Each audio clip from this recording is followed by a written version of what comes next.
If one afternoon in the Wild West, with the wind whipping dust across a small frontier town, you suddenly heard a man's voice rise above the clatter in a saloon. 2 drinks and a sack of wheat, that's all it takes for the girl over there. What would you do? Sit still like the other cowhands, pretending you didn't hear, or stand and face the raw injustice laid bare before you? Sometimes a single decision in a single moment can change the course of a lifetime. Before we ride deeper into this tale of hardship and choices, let me invite you to hit like and subscribe. I promise you. The Western stories we share here aren't only about 6-shooters, wild horses, or smoke-filled saloons. They're about real lives, about loss and grit, kindness and cruelty, and sometimes they remind us that even in the harshest country, there's still a flicker of human decency. Dry Creek sat small and worn beneath an endless sky, its buildings weather-beaten, its signs faded, dust filling every crack. Elias Ward pulled up his horse outside the trading post, the animal stamping after 2 long days on the trail. His back ached, his throat was parched, but he wasn't in a hurry. He had come only for a sack of wheat and some salt, just enough to keep his cattle and himself alive through the winter. Past 30, Elias had already been worn down by life. War had taken his youth, and the barren land had stripped away what was left. His eyes carried deep shadows. His voice was rough with dust and silence. He never went to saloons for whiskey or laughter. He came for supplies, then rode back to his lonely ranch, where survival was his only companion. The saloon doors creaked open. Stale liquor and smoke hung heavy in the air. A few men bent over cards. A few lounged against their chairs. They looked at him once and went back to their games. Elias strode to the bar, tapped the scarred wood. "Got any wheat left?" His voice was low, even. The barkeep wiped his hands on a filthy rag. "1 sack. But the price is higher now." Elias dug into his pocket, set down the last of his coins. Each piece of silver had come hard, bent from sweat and labor under a cruel sun. He was ready to pay. Winter in this land gave no mercy. Then came the voice, sharp and mocking. "From a table in back, or you can take the girl. 2 drinks and the sack. Done." The room froze. Elias turned slowly. In the corner, a heavy-set man sprawled in his chair, pointing to the figure pressed against the wall. Under the dim lamp, Elias saw bare feet streaked with dirt and blood, a torn dress hanging loose and wide, dark eyes filled with fear and resignation. Elias said nothing. His chest tightened. He'd seen women bartered before. Back in the war, when lives were traded like cattle and decency had no place. He thought those days had ended. But here, in a half-dead town like Dry Creek, the same cruelty still lived. He drew a long breath, weighing the choice. Wheat and salt meant survival. Yet the girl's eyes cut into him, asking silently what he would do. If he turned away, no one else would stop it. A flood of doubts churned through him. Could he feed another mouth? Would she be a burden, or a chance at something more, if he brought her home? Would his ranch collapse under the weight? No one moved. Only the wind moaned through the cracks, stretching the silence tight. Elias felt his hand tremble over his money. This wasn't just about trade anymore. It was about deciding whether he still believed in humanity on this unforgiving land. At last, his voice came rough but certain. "Pour the drinks. Leave the wheat with me." The fat man laughed, thinking he'd won some game. But Elias didn't look at him. His eyes stayed on the girl Ahyoka. She trembled, yet a spark of hope flickered there. Elias knew in that moment his life's path had just bent toward something he hadn't planned for. And there was no turning back. The cabin door creaked open with a long, tired groan, the hinges complaining after too many seasons untouched. Elias Ward stepped in first, the heavy sack of wheat slung over his shoulder. Ahyoka followed behind, bare feet leaving faint streaks of red and dust across the cold wooden floor. For a moment she lingered at the threshold, eyes darting around the dim room like a wild bird cut loose from its flock. This place was unlike anywhere she had stood before. Gone was the stench of liquor and stale smoke from the saloon. Here it smelled of dry timber, old earth, and the chill that seeped from a cold hearth. Elias set the sack down and struck a flame. The fire caught quick, small tongues of light licking at the kindling, casting shadows across their wary faces. He didn't offer many words, just poured her a tin of water from the bucket by the stove and set a scrap of hard bread on the table. "Eat," he said, voice low, neither harsh nor gentle. Ahyoka sat, hands trembling as she lifted the cup. She sipped slow, as though expecting it might be snatched away, then broke the bread into careful pieces, eating as if every crumb counted. Elias stayed silent, broad hands resting on his knees, eyes fixed on the fire. Inside him pulled two directions, half wanting to reassure the girl she was safe, half reminding himself she might bring trouble he couldn't afford. He had lived alone too long. And another presence in this cabin felt like a strange sound in the wilderness, uncertain whether it was promise or peril. When she finished, he laid a blanket over the narrow bed, then spread his coat out on the floor near the stove. "You rest there," he said simply. She hesitated, toes brushing the edge of the blanket, eyes flicking to him with suspicion, waiting for a trap. But Elias had already turned away, stretching out on the floor, eyes closed as if to show no further intent. Outside, the wind clawed at the cottonwoods, rattling the branches like bones. Inside, the fire snapped and spat, shadows shifting on the walls. Ahyoka lay stiff, staring at the flames. Elias kept his eyes shut but heard every sound, the hitch of her breath when dreams stirred, the creak of the boards when she shifted. He knew her fear hadn't left. By dawn, gray light crept through the small window. Elias rose as he always did, feeding the stove until the cabin filled with the smell of smoke and warmth. He glanced toward the bed. She was curled tight under the blanket, eyes just beginning to open, wary as a deer hearing the crack of a rifle. He set a basin of warmed water by the fire. "For washing," he said evenly. She sat up slow, clutching the blanket around her shoulders, still watching him as if waiting for another command. Elias pulled on his gloves, stepped outside, broke the thin ice on the trough, and splashed his own face awake. When he returned, she had washed, her skin clean now, and the bruises on her jaw and wrist stood out in cruel clarity. The sight sparked a hot flame in his chest, but he swallowed it down, only saying, "There's bread on the table. Eat." Breakfast passed in silence. She nibbled each bite as if saving it for later, while Elias drank his coffee, eyes on the window though his thoughts circled her every move. She wasn't helpless, he could see that in the way she handled even the smallest task with care. Elias laid an old blue work shirt on the table, torn at the sleeve, along with a bent needle and thread. "You sew?" he asked. Her eyes met his for a breath, then she nodded. She bent to the task without fuss, the stitches small and straight. When she finished, he looked over the work and said, "Fine job." She didn't smile, but her shoulders eased ever so slightly.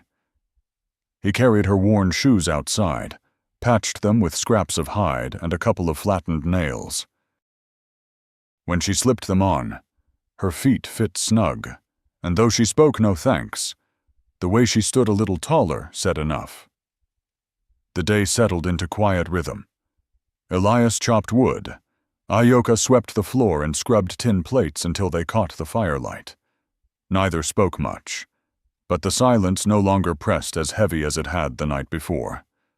By sundown, he set beans and salt pork to boil. He gave her a plate first, then sat across the table.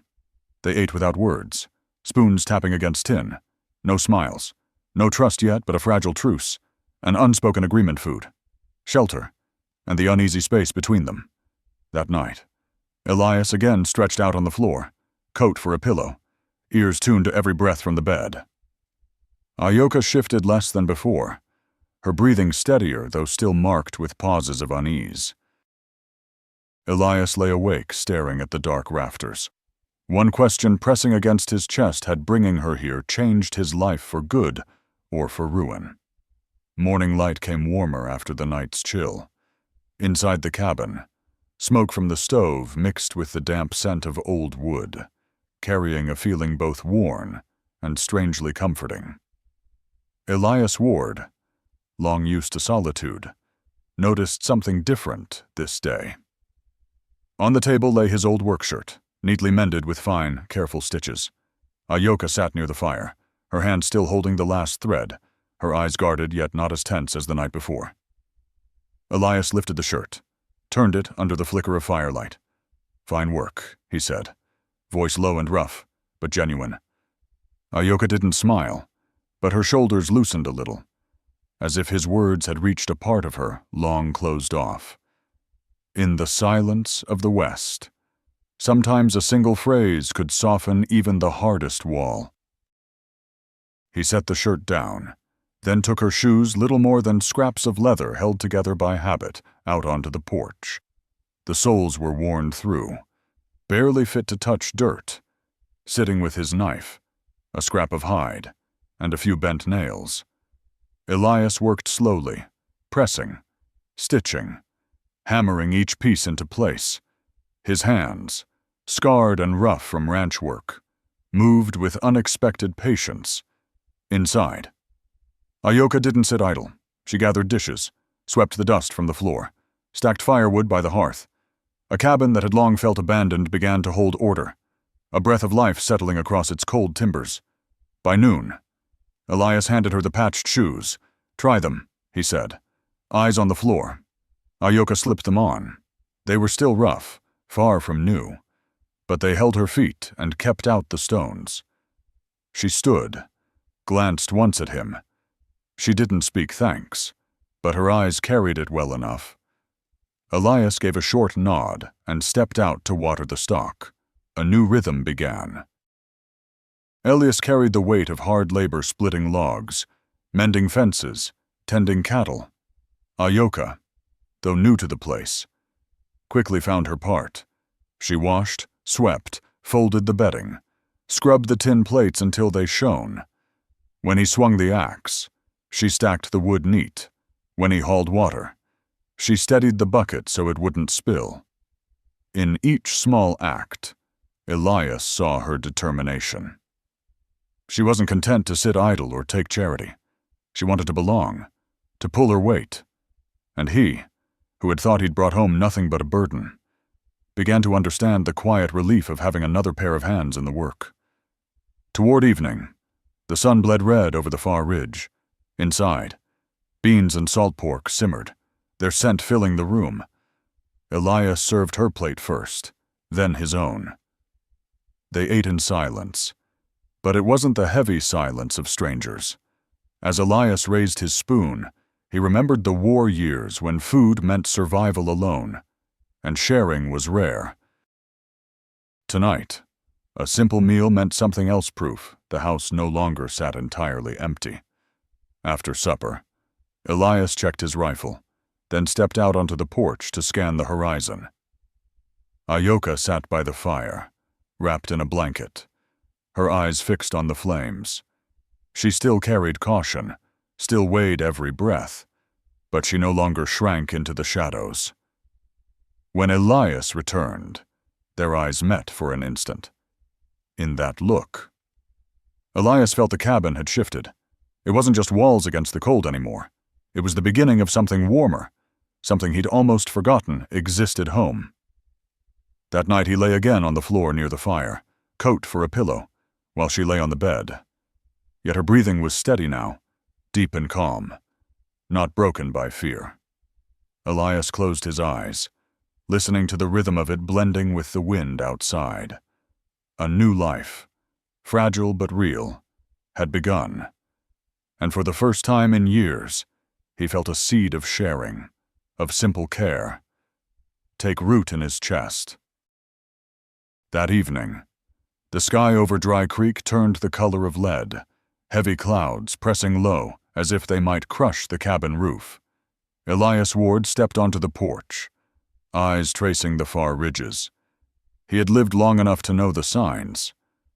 Snowstorm, he muttered. Winter on the frontier did not forgive, and he knew if they weren't ready, the cold could take everything: food, stock, even life itself. He didn't waste time, hauling in more wood, stuffing rags into the cracks, stacking supplies tight against the wall. Every move was quick and deliberate. Ahyoka, still cautious around him, stood without waiting to be told. She carried armloads of logs, filled 2 buckets of water to set by the hearth in case the pump froze. Her hands moved fast, practiced. Elias caught himself watching her once, then gave a short nod. She knew hardship. She understood how to prepare. By the time the first flakes swirled down, the cabin was as ready as it could be. Outside, the wind howled like a pack of wolves. Inside, the stove burned hot, painting the room with a restless glow. Elias poured 2 cups of thin coffee, slid one toward her without a word. Ahyoka wrapped both hands around the tin, the warmth seeping into her chilled fingers. For a moment, they sat in silence, the storm clawing at the walls. Then came another sound, a sharp, heavy thud against the barn. Elias was on his feet at once. "Juniper," he said under his breath. The mare, belly swollen for weeks, had chosen this night of all nights to foal. He grabbed his coat, buckled on the pistol by habit, and turned. Ahyoka was already standing, shawl clutched tight around her shoulders. "I'll go," she said firmly. He hesitated only a heartbeat, then nodded. Together they pushed into the storm, lantern in her hand swinging against the gale. Snow stung their faces, breath turning to white smoke in the dark. They leaned into the wind, boots sinking deep, until the barn door groaned open. The smell of straw and sweat poured out. Juniper lay heaving, sides rippling with pain, eyes rolling wide. Elias knelt by her, rough hand smoothing her neck, his voice steady though low. "Easy, girl. We'll see you through." Ahyoka lifted the lantern high, light falling over the mare's trembling body. Then she lowered her voice, speaking words Elias didn't understand her native tongue. Soft and rhythmic, a lull that seemed to calm the air. In that frozen hour, the distance between them vanished. They worked side by side without thought, his hands firm, hers swift. Together they coaxed life into the world, guiding the fragile body through. And then, above the roar of wind outside, came a thin, wavering cry, the foal, alive. Ahyoka snatched a strip of cloth, rubbed the newborn dry while Elias checked its breath. When the foal shuddered, then struggled to its feet. Juniper turned, nosing her young with a weary sigh. For a moment, Elias and Ahyoka simply stood, snow melting in their hair, breath coming hard. The lantern light caught their faces, and their eyes met across the straw. No words passed. None were needed. They had shared something sacred, life pulled from the teeth of a storm. Back in the cabin, clothes dripping, they hung them by the fire. Elias poured coffee again, handed 1 cup to her. Their fingers brushed. This time, neither pulled away. The fire painted her face in warm light, and in her eyes he saw something new, not fear, but trust. The storm battered the cabin through the night, but inside was warmth enough. Elias stretched out by the stove as always, and Ahyoka lay on the bed, yet the space between them had changed. Her breathing came steady, deeper, safe at last. Elias closed his eyes, listening to the wind outside, but hearing instead the rhythm of her breath. His chest eased in a way it hadn't in years. He thought of all the times war had taught him not to trust, not to lean on anyone, But tonight, he knew better. Some moments could strip away suspicion, could bind people in ways no words ever could. And as the foal's first weak cry echoed in his memory, Elias felt something else born too, a faith that he was no longer fighting the frontier alone. The morning after the storm broke clear and sharp. Sunlight blazed across the drifts, turning the valley into a sheet of blinding white. Elias Ward stepped onto the porch, pulling the cold air deep into his lungs, eyes sweeping the yard. The mare stood steady with her foal at her side, steam rising from their backs. It was a rare moment of peace, a reward after the long, punishing night. But Elias knew the West rarely let peace linger. Men could be crueler than any storm.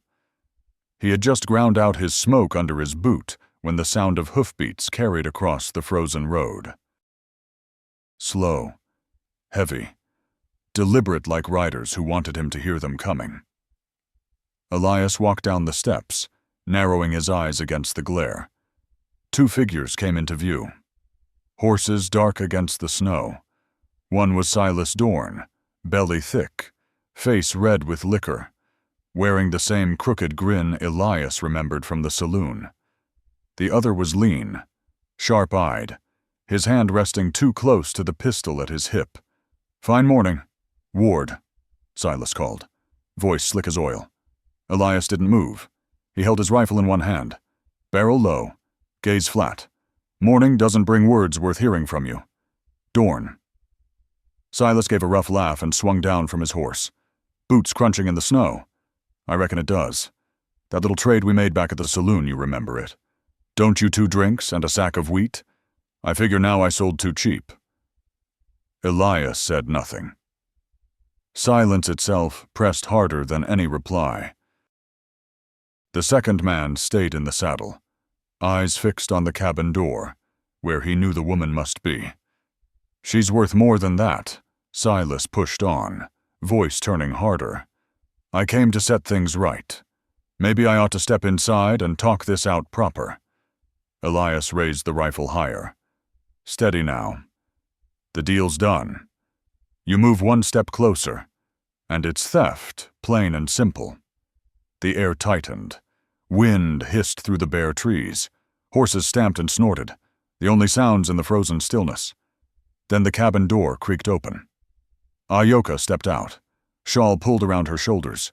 Her face was pale from the cold, but her eyes were clear, her voice steady. "This is my home." The words hit like a hammer. Silas faltered, the grin sliding off his face. His gaze darted from Elias to Ahyoka, something mean and restless burning there. But her calm stance, and Elias standing unyielding before her, held him back. "Girl, you don't know what you're saying," Silas snapped.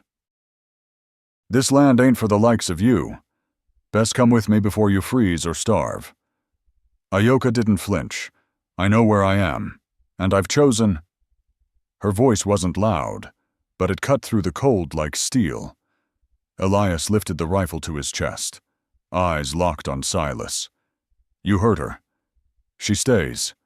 Now turn your horses." The moment stretched, long as an hour. Then Silas spat into the snow, rage pulling at his mouth. "Fine. Ward. Call it your win. But you'll regret keeping her." He swung up into his saddle, jerking his chin at his partner. The 2 men wheeled their horses and rode off, leaving only churned tracks behind. Elias stood where he was until their shapes vanished into the trees. Only then did he lower the rifle, shoulders heavy. Behind him, Ahyoka's breath was quick, but her eyes no longer shook. He turned toward her.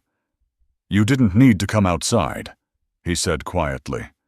"Yes, I did," she answered, gaze firm. "This is my home." Elias gave a single nod. In his chest he knew the truth. What had happened mattered more than any bargain or paper. For the first time, they had faced danger together, and neither had stepped aside. That night, the cabin was still, but not with fear. Its silence carried the weight of an unspoken vow that no matter who came riding from the horizon, within these walls, they stood as one. And Elias realized he was no longer just sheltering a stranger. He was guarding the home they now shared, a home that Ahyoka herself had claimed. After Silas Dorn rode off, the snow still bore the deep scars of hoofprints, like fresh wounds cut across the white earth. Elias Ward stood on the porch a long while, eyes fixed on the road until it vanished behind the trees. Only then did he turn back. Ahyoka was still there, clutching her shawl tight, but her gaze no longer trembled. In her eyes, Elias saw something new, a fragile spark of trust, faint, yet real. The next day, with patches of snow melting into muddy pools, Elias brought out a roll of thick cowhide he had stored away. He laid it across the table, along with a knife, heavy needles, and waxed thread. Ahyoka watched in silence, her expression uncertain.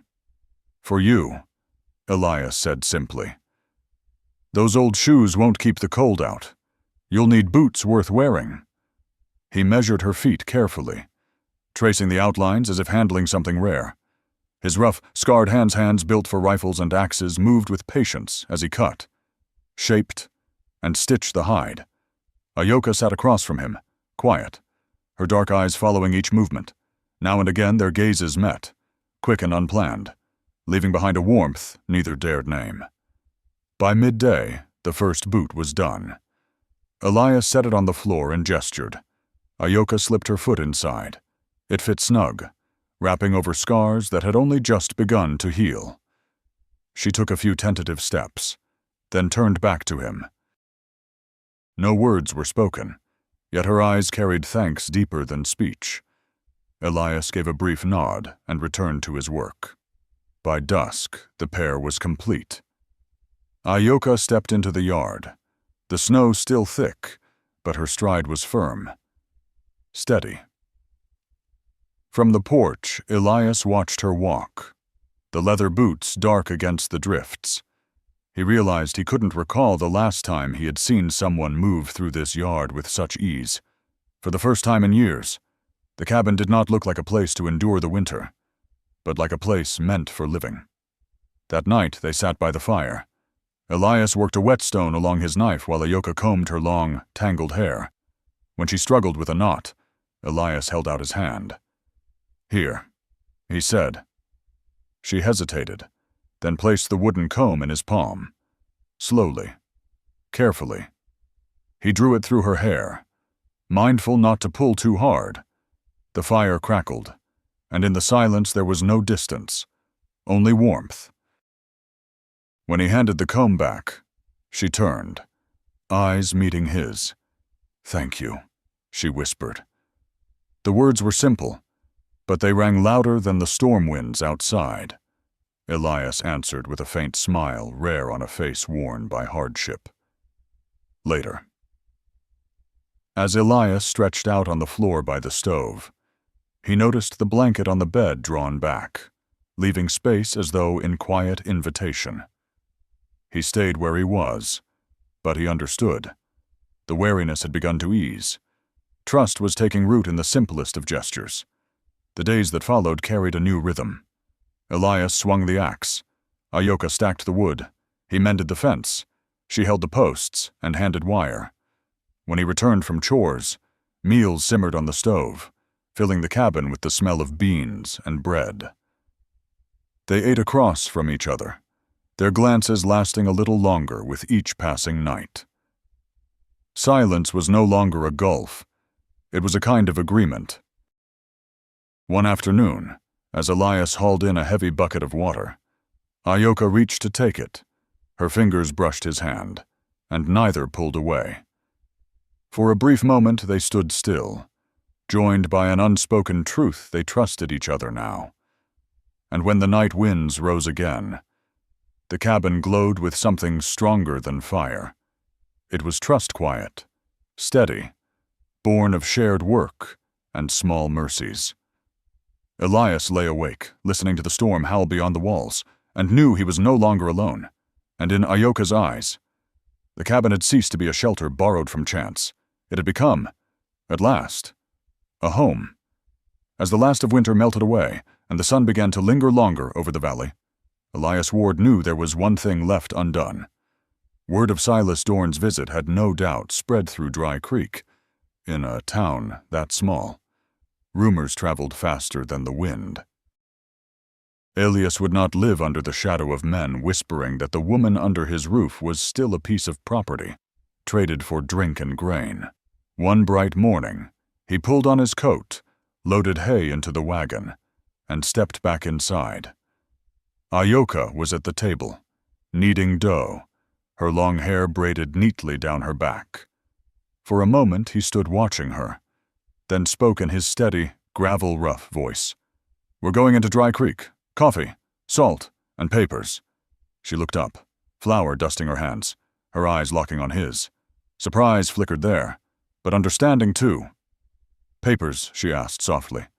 Elias nodded once. "I won't have any man thinking you're still for trade. From now on, when folks ask, there'll be no doubt."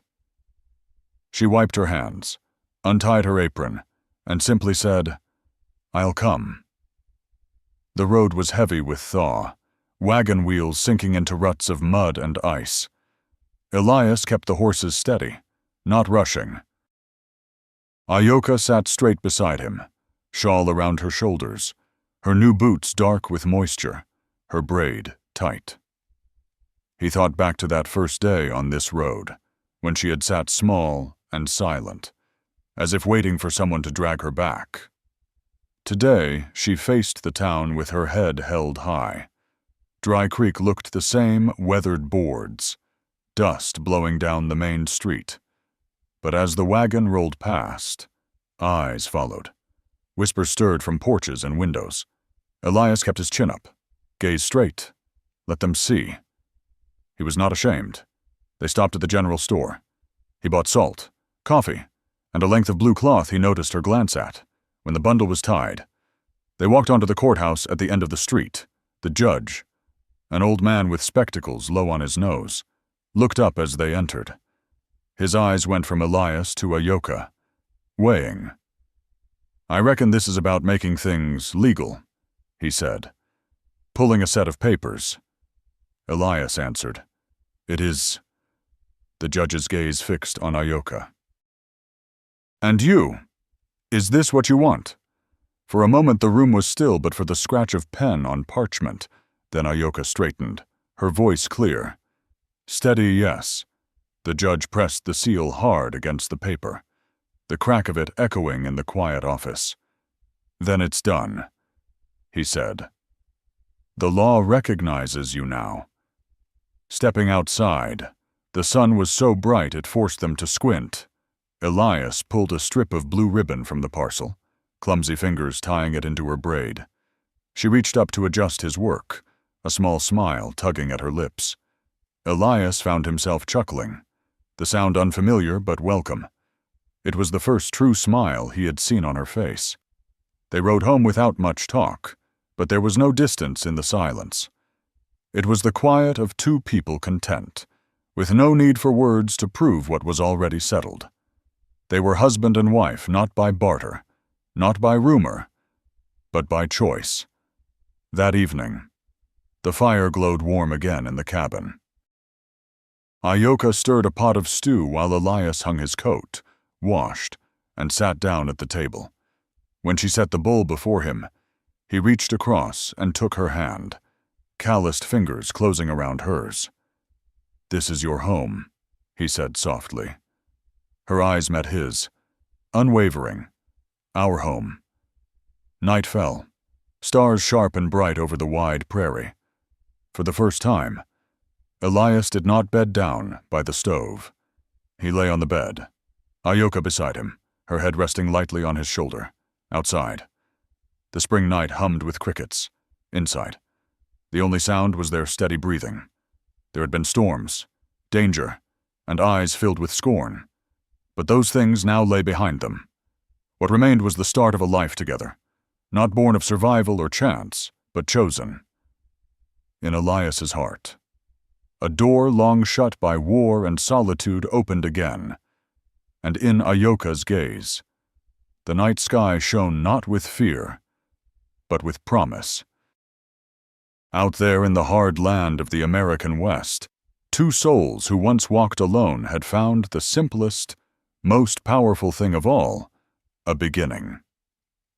Spring came slowly but surely to Dry Creek. The ice loosened its grip on the ridges. Streams began to murmur again, and in the patch of earth before the cabin, the first green shoots of wheat broke through the soil. Elias Ward stood watching them sway in the breeze, a rare smile tugging at his weathered face. Beside him, Ahyoka folded her hands over her apron, her eyes following his. The boots Elias had fashioned for her had softened with wear, each step she took on this ground carrying the weight of someone who now belonged here. In the barn, Juniper stood strong again, her coat shining, while the foal stumbled happily around her, long legs awkward but sturdy. Each young whinny was a reminder that life could bloom even after the harshest winter. Elias laid a hand on the rail, the lines in his face easing. No sound comforted him more. The days fell into a rhythm. Elias mended fences. Ahyoka planted seed and tended a small garden by the kitchen wall. Each morning, light poured through the cabin window to reveal a home no longer bleak. The broom swept, bread rose warm in the oven, and sometimes, when Elias fumbled at tying the porch awning, Ahyoka's laugh slipped free, brief but bright. One afternoon, they drove back into town for salt, tools, and cloth. But this time, something was different. As Elias stepped down from the wagon, the looks that followed weren't sharp with judgment. A few men tipped their hats, and someone called out, "Good morning, Mrs." Ward Ahyoka paused, her cheeks touched pink by the spring air. She turned to Elias, as if to ask. Truly, he only nodded, jaw high, gaze steady. It was the recognition he had wanted, the beginning of a new life that could not be denied. Back at the cabin, the transformation was complete. The fire's glow spilled through the window at night, casting silhouettes of two people sitting across a small wooden table, sharing a bowl of stew, no longer the loner and the traded girl. They were husband and wife, companions, partners, and friends. Those of you listening now, especially those who have lived through your own long winters, you understand what this means. Elias Ward had not just found another pair of hands to keep him fed. He had found the meaning of home again. Ahyoka, once treated as less than human, now stood tall, called by a name that carried dignity, Mrs. Ward. Their story is not only of the West long ago, but of anyone who has lost and then found the courage to begin again. So before we ride further, let me pause. If you believe in their journey from loneliness to love, from silence to trust, hit that like button and subscribe to the channel. Your support doesn't just keep this tale alive. It's a way of standing beside Elias and Ahyoka, honoring the grit of ordinary souls who carve out hope in a hard land. What lies ahead for them? Perhaps more wheat fields to sow, more cattle to tend, maybe even another room built for a growing family. Hardship won't vanish. Silas Dorn may return. Drought may test them again. But they will not face it alone. As spring stretched wide across Dry Creek, Elias looked out at the young wheat, then back to Ahyoka smiling at his side. He knew the true beginning of his life was not in battles fought or years endured alone. It was here, in this plain wooden cabin, with the woman who had chosen to stay, with the seedlings rising in defiance of the wind. And maybe, dear listeners, this story is far from finished. Elias and Ahyoka have planted the first seeds of a shared life. They still have a long way to grow, not only the wheat in their fields, but the trust and love between them. Stay with us, lend your support, and watch with me as their home and their hearts stretch further than the horizon of Dry Creek.